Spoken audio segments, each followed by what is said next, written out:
Dans le cas de deux carbones asymétriques, avant de traiter les relations de stéréoisomérie possibles, on se pose la question combien de stéréoisomères nous pouvons avoir. Avec un carbone asymétrique, on sait qu'il pourra être soit R, soit S, deux possibilités, donc deux stéréoisomères. Quand on a plusieurs carbones asymétriques, chacun de ces carbones asymétriques peut être soit R, soit S. Il faut donc envisager toutes les possibilités. Pour cela, on calcule le nombre de stéréoisomères de la manière suivante. Si on a n carbones asymétriques, on a 2 à la puissance n stéréoisomères au maximum. Pour le cas de deux carbones asymétriques, et là on commencera avec deux carbones asymétriques qui ne sont pas les mêmes, ils sont différents. Alors le nombre de stéréoisomères, ça sera 2 à la puissance 2, donc 4 stéréoisomères. Et les configurations possibles seront soit tous les deux R, donc ça sera RR, soit tous les deux S, SS, sinon le premier est R, le second est S et vice-versa. Considérons l'exemple du 2,3,4 trihydroxybutanal et essayons d'écrire la formule semi-développée de ce composé. On a 4 carbones, puisqu'on a un butane. On a une fonction aldéhyde et 3 groupements hydroxy en position 2, 3 et 4, ce qui donne donc la formule semi-développée suivante.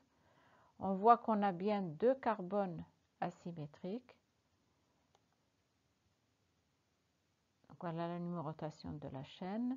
Le carbone numéro 2 et le carbone numéro 3 sont asymétriques. Ils ont tous les deux 4 substituants différents. Cette molécule est un aldotétrose. Ça veut dire que c'est un ose monosaccharide avec une fonction aldéhyde en position 1 et 4 carbones dans la chaîne principale. Pour représenter en grammes les 4 stéréoisomères correspondant à cette formule semi-développée, on va choisir un arrangement possible dans l'espace. Par exemple, on va mettre la chaîne principale dans le plan, c'est ce qui est en rouge, les deux OH en avant du plan et les deux hydrogènes en arrière du plan. C'est une possibilité. Puis on trace l'image par rapport au miroir. On a donc les deux premiers stéréoisomères. Pour déterminer la configuration absolue des carbones asymétriques, nous allons traiter chaque carbone asymétrique à part. Si on commence par le carbone numéro 2 du stéréoisomère 1, on va classer ces substituants selon CIP. OH est le premier, H est le quatrième. Pour les deux autres, on a des carbones, donc on développe au deuxième rang. CHO correspond à un carbone lié à 2 oxygènes et un hydrogène. Le groupement entouré en bleu, qui est le quatrième substituant de ce carbone asymétrique, correspond à un carbone lié à un oxygène, un carbone et un hydrogène. Le classement au second rang nous permet donc de classer CHO prioritaire à l'autre groupement. Donc on a 2 pour CHO et 3 pour l'autre groupement. Une fois les 4 substituants classés selon CIP, on va lire la configuration. H qui est pair est derrière le plan, pair derrière, donc on fait une lecture directe. On passe de 1 à 2 à 3 en tournant dans le sens contraire des aiguilles d'une montre, donc la configuration est S. On va faire exactement la même chose pour l'autre carbone asymétrique.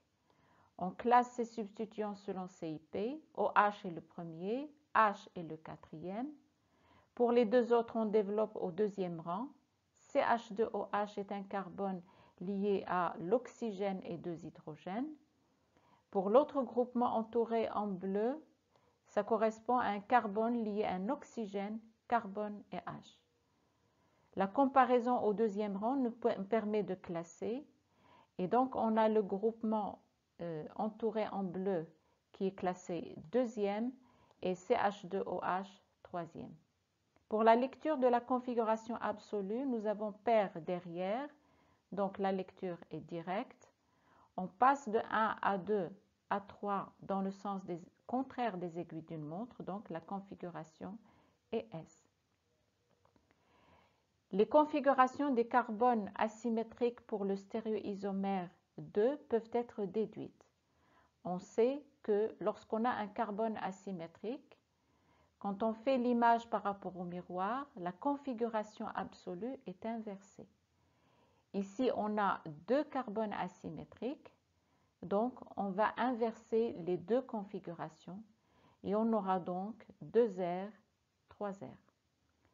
Ces deux stéréoisomères 1 et 2 sont images l'un de l'autre, ce sont donc, par rapport à un miroir, ce sont donc des énantiomères.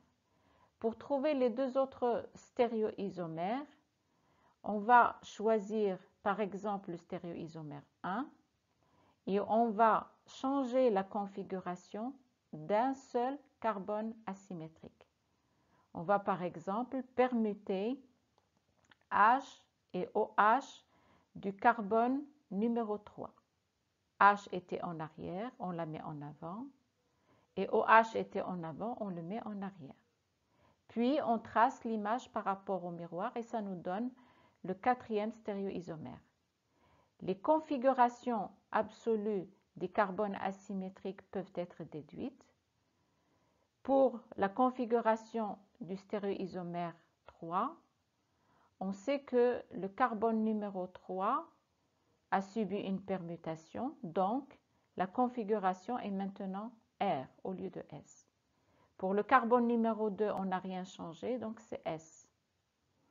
Et les configurations absolues pour le stéréoisomère 4 seront donc l'inverse de celle du stéréoisomère 3. On aura donc 2R, 3S.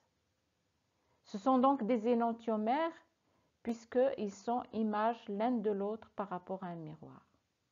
Maintenant, quelle est la relation entre 2 et 4?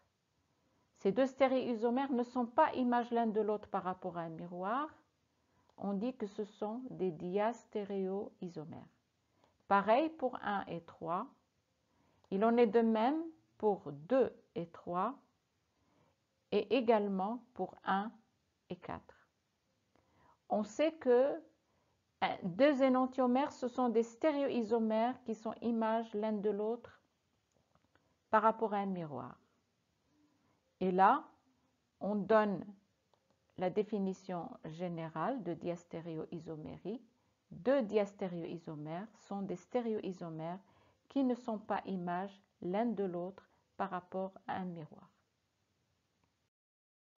Donc, pour récapituler les relations de stéréoisomérie dans le cas de deux carbones asymétriques différents, si on choisit par exemple les carbones 2 et 3 comme carbones asymétriques, les configurations possibles sont, on va commencer par l'une des quatre, par exemple 2S, 3S. L'image par rapport au miroir, ça sera 2R, 3R. Puis après, on va changer la configuration du carbone numéro 3 ou du carbone numéro 2. On choisit l'un des deux. Donc, si on choisit 2S, 3R, son image par rapport au miroir, ça sera 2R, 3S. Ces deux stéréoisomères sont images l'un de l'autre, donc ce sont des énantiomères. Pareil pour ces deux-là, ils sont images l'un de l'autre, donc ce sont des énantiomères. Pour toutes les autres relations, on constate qu'ils ne sont pas images l'un de l'autre. Par exemple, 2S, 3S et 2S, 3R, 2R, 3R et 2R, 3S. À chaque fois qu'on change la configuration absolue d'un seul carbone asymétrique, on a des diastéréoisomères. Pareil ici sur les diagonales, ce sont des diastéréoisomères.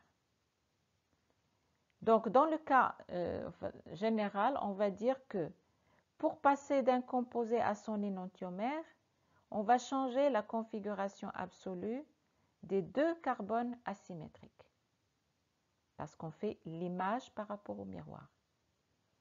Par contre, pour passer d'un composé à son diastéréoisomère ou à ses diastéréoisomères, parce qu'il n'en a pas qu'un seul, on doit changer la configuration absolue d'un seul carbone asymétrique. Pour étudier les relations de stéréoisomérie pour des molécules ayant deux ou plusieurs carbones asymétriques, la projection de Fischer est très utilisée parce qu'elle est pratique, elle facilite la comparaison entre les stéréoisomères et permet donc de déterminer rapidement la relation de stéréoisomérie entre eux. Rappelons tout d'abord les conventions à respecter pour une projection de Fischer. La chaîne principale doit être placée sur la verticale, c'est ce qui est en rouge, et l'indice le plus petit selon la nomenclature en haut. Cette représentation est la projection dans un plan de ceci qui n'est autre que ce que voit l'observateur quand il regarde la molécule. Quand on a deux carbones asymétriques, et par analogie avec ceci, la projection de Fischer est en fait la projection dans le plan de cette représentation. La chaîne principale est sur la verticale et les deux bouts de la chaîne principale, A et B, doivent être en arrière. Lorsqu'on regarde cette molécule selon l'axe carbone-carbone qui sont représentés en vert, on constate que A cache B, c'est-à-dire qu'ils sont éclipsés. Il s'agit ici d'une conformation éclipsée dans laquelle les deux bouts de la chaîne principale sont éclipsés. Revenons maintenant à notre exemple de tout à l'heure, l'aldotétrose. Si on veut le représenter en Fischer, représenter l'un de ces stéréoisomères en Fischer à partir d'une représentation de Cram, on va s'arranger pour mettre la chaîne principale dans le plan. C'est donc une conformation éclipsée dans laquelle, comme on a dit, les deux bouts de la chaîne principale, ici CHO et CH2OH, sont éclipsés. On va numéroter cette chaîne, puis on va placer l'observateur de manière à avoir sa tête vers l'indice le plus petit, pour qu'il soit en haut, et de manière à avoir CHO et CH2OH en arrière. Les groupements H et OH sont en avant vers l'observateur. Il a H à sa droite et OH à sa gauche. Ceci donc va aboutir à la projection de Fischer suivante. Si on veut représenter les quatre stéréoisomères, par exemple de l'aldotétrose, il suffit de représenter l'un des stéréoisomères en Fischer en veillant à ce que la chaîne principale soit sur la verticale et que l'indice le plus petit soit en haut. Pour les autres substituants, on les mettra au hasard. Ici, par exemple, on a commencé par mettre les deux groupements OH du même côté de la chaîne carbonée. Puis, on trace l'image par rapport au miroir.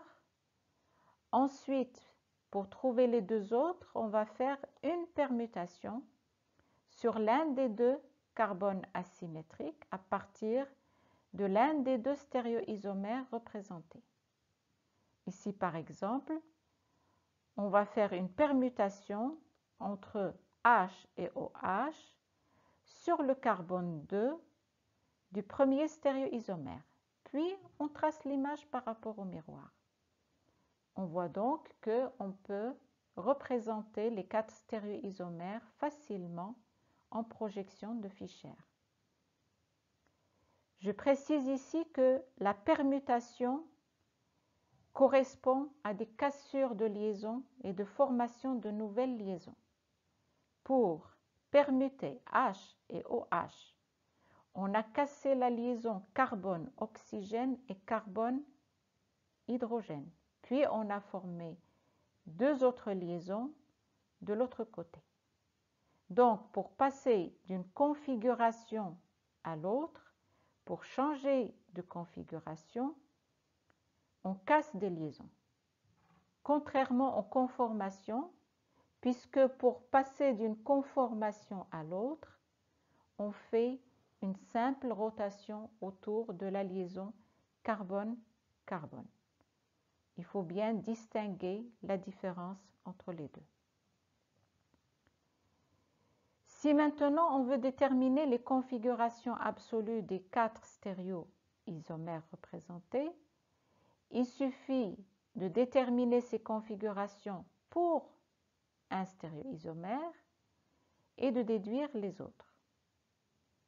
On prend le premier stéréoisomère et on prend le carbone 2, il est lié à OH, CHO, H et le groupement qui est entouré. On va classer ces 4 substituants selon Canning-Gold-Prelog, puis on fait la lecture de la configuration absolue. Ensuite, on fait la même chose pour l'autre carbone asymétrique, le carbone numéro 3. Il est lié à OH, CH2OH, H et le substituant qui est entouré. On les classe également selon CIP, puis on fait la lecture de la configuration absolue. On trouve pour ce premier stéréoisomère la configuration 2R, 3R. On sait que pour l'image par rapport au miroir, on doit inverser les 2 configurations. Donc, ça sera 2S, 3S. Le premier stéréoisomère est appelé D majuscule érythrose et son image par rapport au miroir, le L majuscule érythrose. Érythro est une nomenclature qui nous indique que les 2 groupements OH sont du même côté de la chaîne carbonée. La nomenclature D majuscule et L majuscule a été établie par Fischer.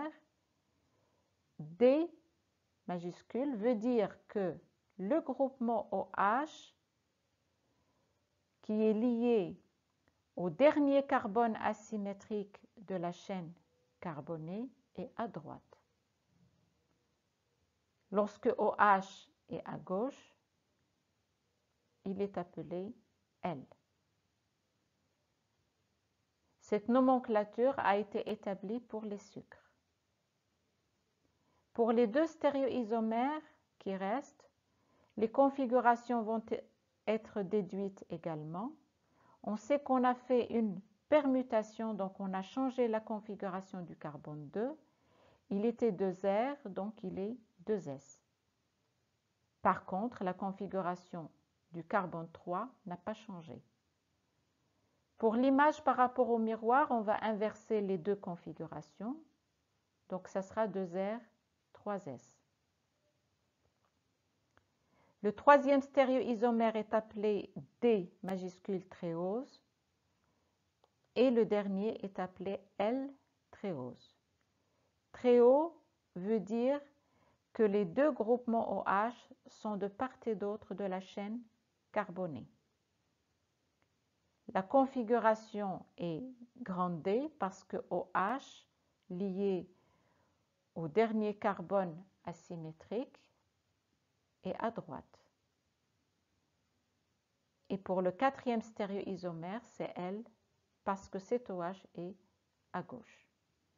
Les configurations D et L majuscules sont appelées des configurations relatives et n'ont rien à voir avec les configurations spécifiques, petit d qui veut dire dextrogir et petit l qui veut dire lévogir. D'ailleurs ici, on remarque que pour le premier stéréoisomère, il est D, grand D, et il est moins. Et moins, on sait que ça veut dire lévogir. Pareil, pour son image par rapport au miroir, il est L et il est plus, c'est-à-dire dextrogir. Une dernière remarque générale sur la projection de Fischer, c'est qu'elle ne s'applique pas uniquement dans le cas, elle n'est pas utilisée uniquement dans le cas des carbones asymétriques, mais on peut également l'utiliser pour des carbones qui ne sont pas asymétriques.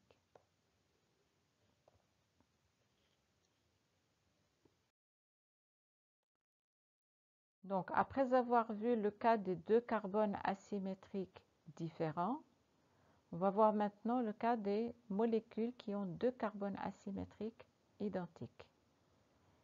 Et on va travailler sur un exemple, l'acide 2,3-dihydroxybutane dioïque.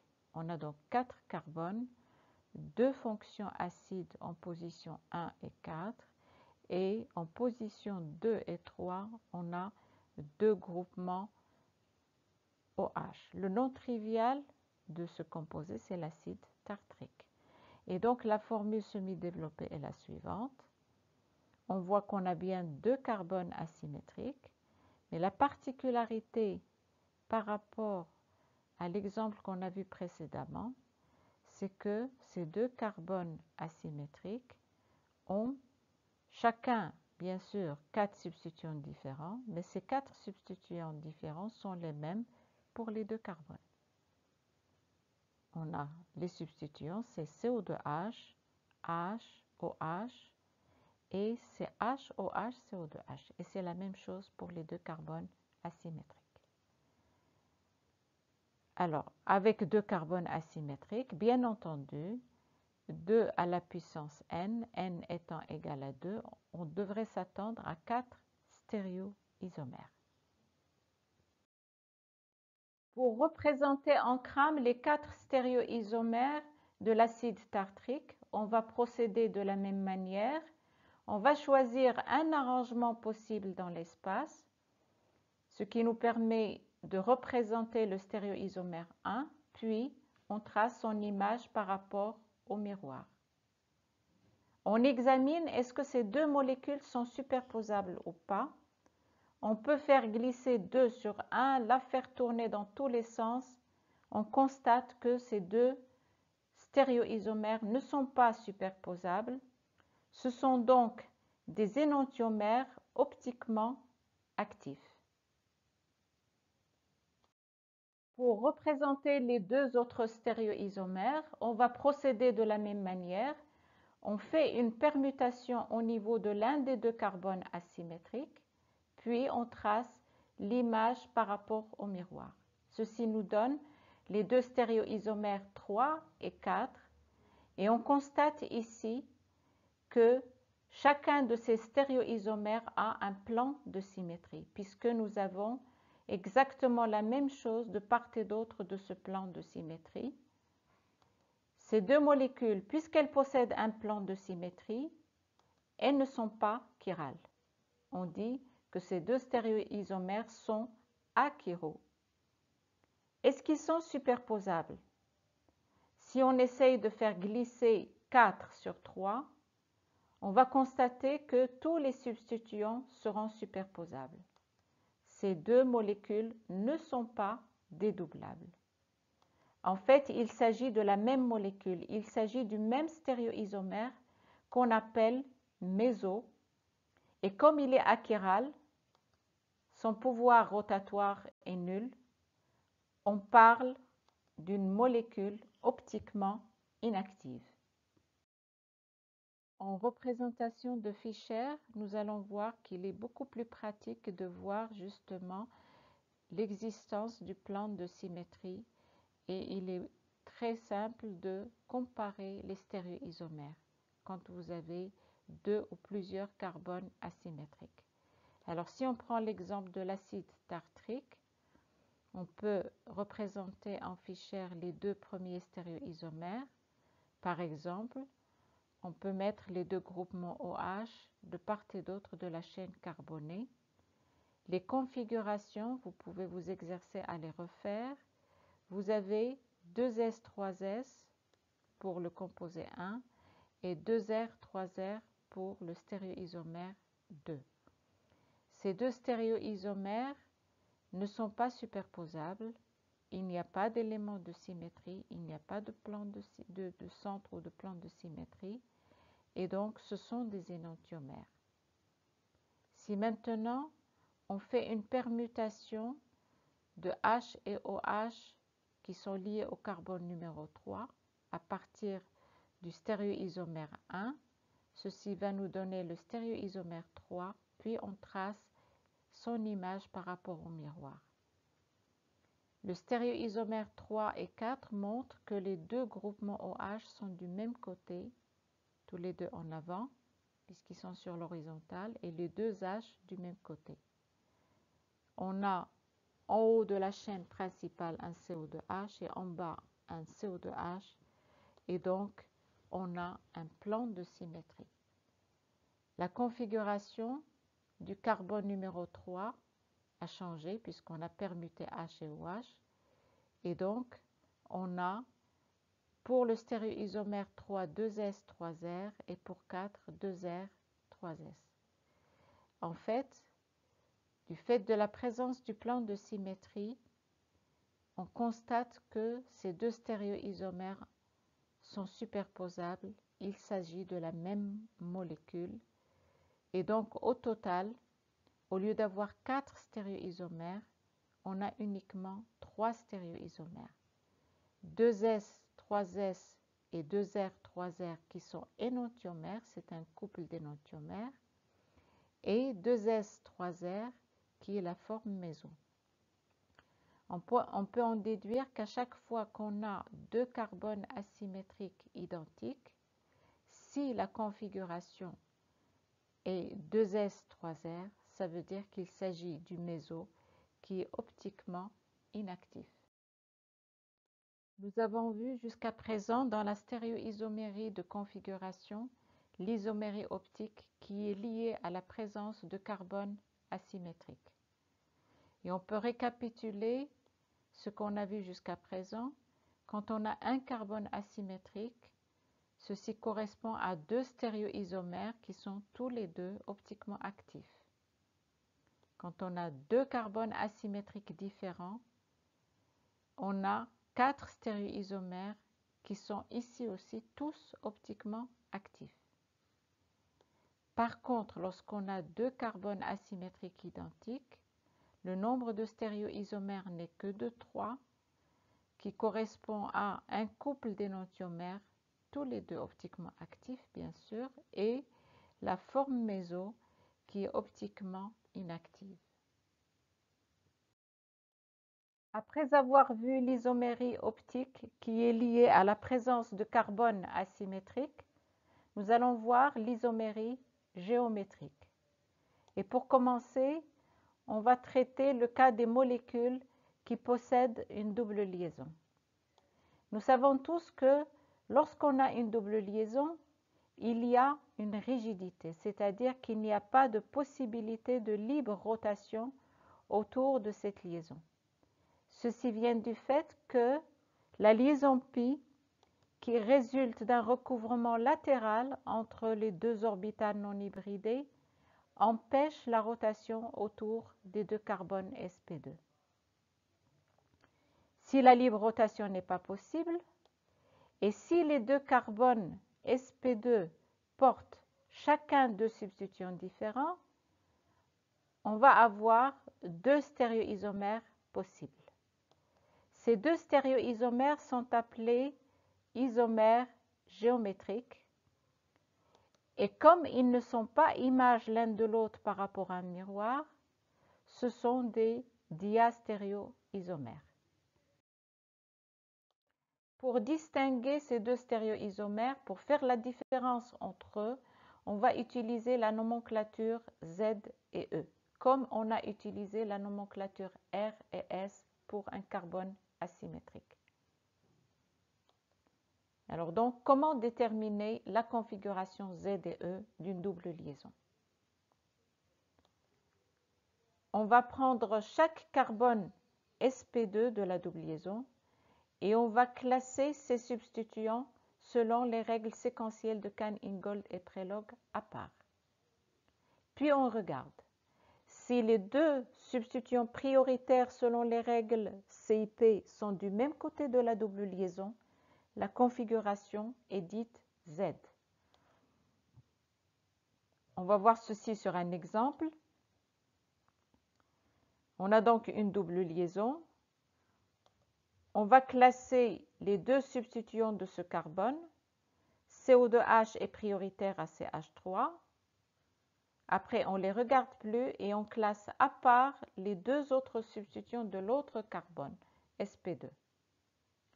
On constate que les deux substituants prioritaires sont du même côté de la double liaison et c'est donc la configuration Z.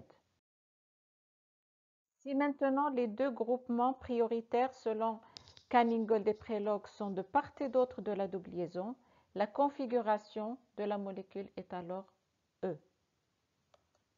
Si on prend cet exemple, on va classer les deux substituants de l'un des deux carbones sp2, puis on classe les substituants de l'autre carbone sp2 à part, et on regarde, les deux groupements prioritaires sont de part et d'autre de la double liaison. C'est la configuration E. Alors, on se pose la question pour cette molécule, quelle est la configuration, Z ou E? On pourra classer les deux substituants qui sont différents, mais les autres sont pareils. En fait, pour cette molécule, ce n'est ni Z ni E, car l'un des deux carbones de la double liaison porte les mêmes substituants.